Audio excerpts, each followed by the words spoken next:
পৃথিবীতে অনেক ধরনের বোকা মানুষ আছে।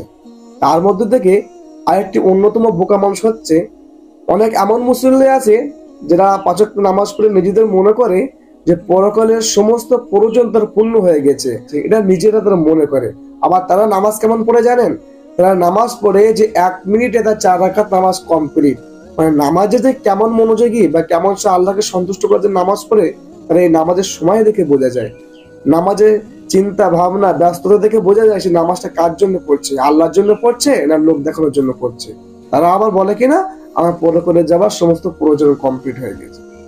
আমাদের ভিতরে এমন মানুষ আছে যারা আজ পর্যন্ত ফজরের সময় ঘুম থেকে জেগে দেখেনি যে ফজরের আবহাওয়াটা, ফজরের সেই মনোরম দৃশ্যটা কেমন লাগে, ফজরের সেই পরিবেশটা কেমন সুন্দর, আজ পর্যন্ত তারা চেখে দেখিনি। তাদের ঘুম ভাঙে কখন জানেন? তাদের ঘুমটি ভাঙে ঠিক যখন সূর্য রোদ তীক্ষ্ণ হয়ে গায়ের আগে গা জ্বলা পড়া লাগে, তখন তাদের ঘুম ভাঙে। এর আগে তাদের ঘুম ভাঙে না। আমাদের ভিতরে এমন ঘর বাড়ি আছে যে ঘর বাড়িতে আজ পর্যন্ত আল্লাহর কালাম তেলাওয়াত করা হয়নি। আমাদের ভিতরে এমন মানুষ আছে, শিশু হোক বা বৃদ্ধ হোক, তারা আজ পর্যন্ত কোরআন তেলাওয়াত করতে শিখিনি, না নারী না পুরুষ, এমনও আছে। আর আমরাই শ্রেষ্ঠ মুসলমান বলে নিজেদেরকে দাবি করি।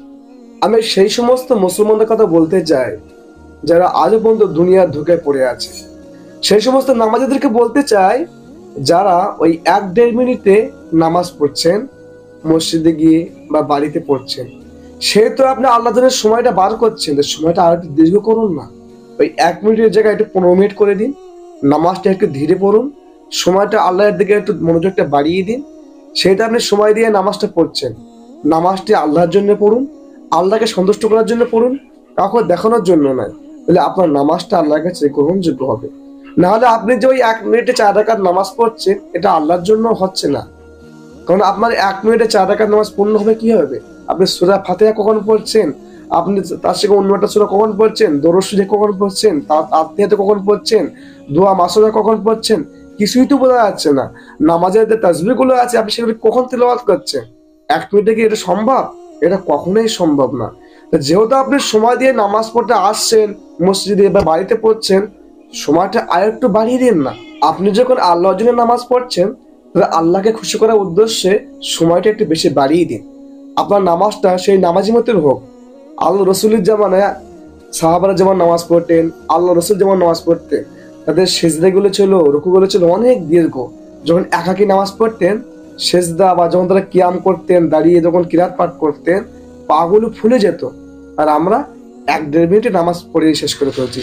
তো এই সমস্ত হচ্ছে কি জানেন? বোকা নামাজি।